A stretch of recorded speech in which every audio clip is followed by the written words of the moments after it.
Okay. Very nice. Okay, sir. Okay, fine. Thank you. Thank you very much. You're very welcome. It's my honor to be here.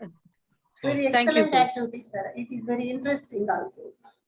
Sri Lalita Thank ma'am. you. Sri Very Lalita ma'am. interesting, sir. Namaste, sir. Hello. Namaste. Hello, I am Sri Lalita, an English teacher from Andhra Pradesh. Thank you. Sir, it's an immense pleasure meeting you like this, sir. And I have a small question. From what you told just now, I could understand, I could learn that in Japan also, the home language plays a vital role. And English is learned for some specific purposes. But Yes. will there be a continuum of knowledge and skills as a teacher from KG to PG?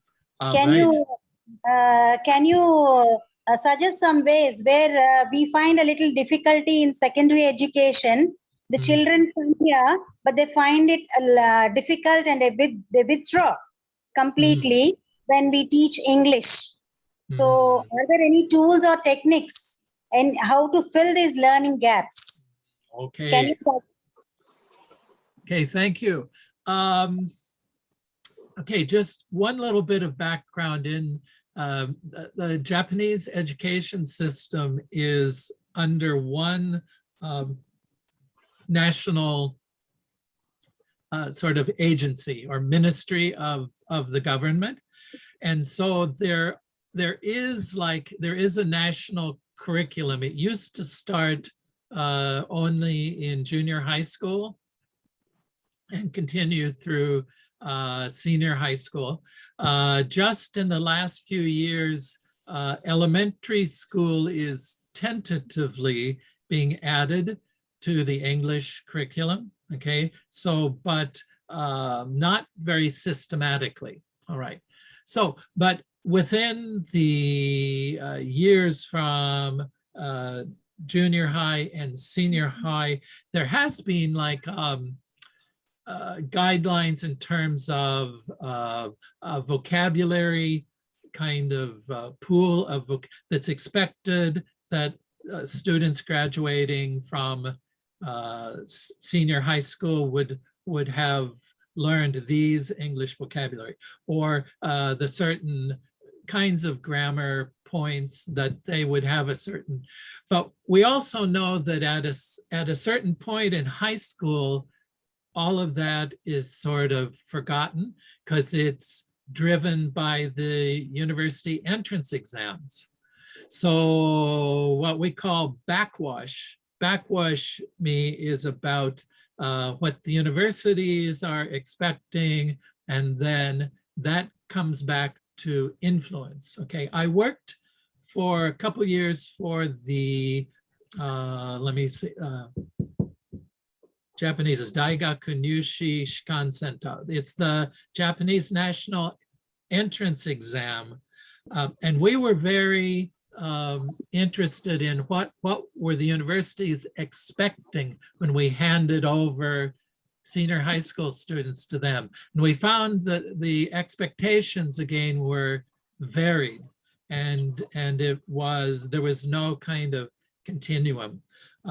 So there is a university now that Sophia University here that is looking at a continuous kind of stream. And that's what they're concerned is it's been very disjunct, you know, from one to the next. The biggest problem, as I see it, as one of my areas is educational psychology and learning theory, is curriculum has been seen as a linear thing. And well, we finished that, when we move on to this, we never see that again. We move on, so very linear. There was a great American educator, Jerome Bruner, who had an idea of the curriculum as a spiral. Okay, the spiral curriculum concept that he developed back in the 1980s or so, that whether we're starting with the most basic level or going to the most advanced level of graduate students that certain things need to be visited again and again at a deeper and more complex level, but that the curriculum be designed so there's a cycle, and that just because we've taught a certain thing in second grade of elementary school doesn't mean maybe a graduate student has forgotten.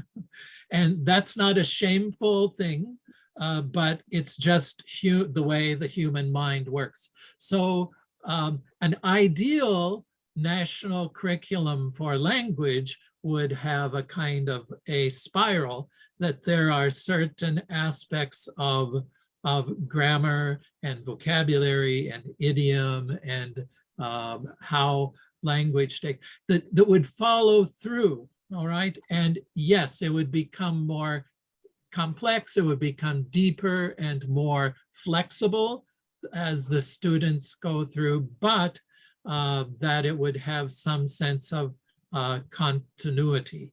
So I think that's one thing, you know, to think about is how can, across the age levels, how can there be some common threads, you know?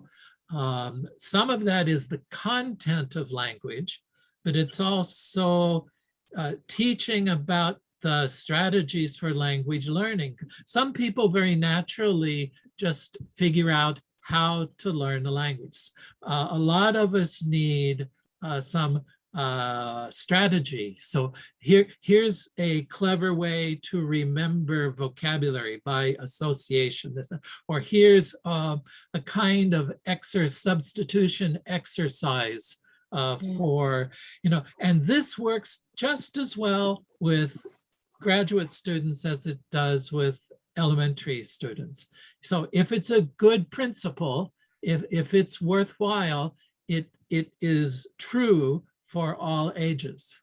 And I think that's one bit of advice, I guess, looking for what can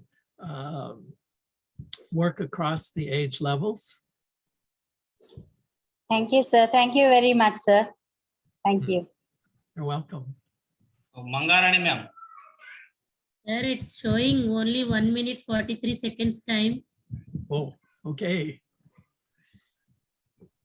Will you renew the time? Sir, I'm just, Hari, will you make another 40-minute period or? Okay. At this moment, I think I don't see any counting. Maybe I have to check it. Okay. Yeah. Okay. Please go ahead. sir, namaste, sir. I'm Namaste. Mangarani. I'm working as a secondary grade teacher from Andhra Pradesh. And you're a music teacher and you converted into English teacher. And I have a question for you, sir. What are the successful teaching methods you use in your classroom, sir? Okay.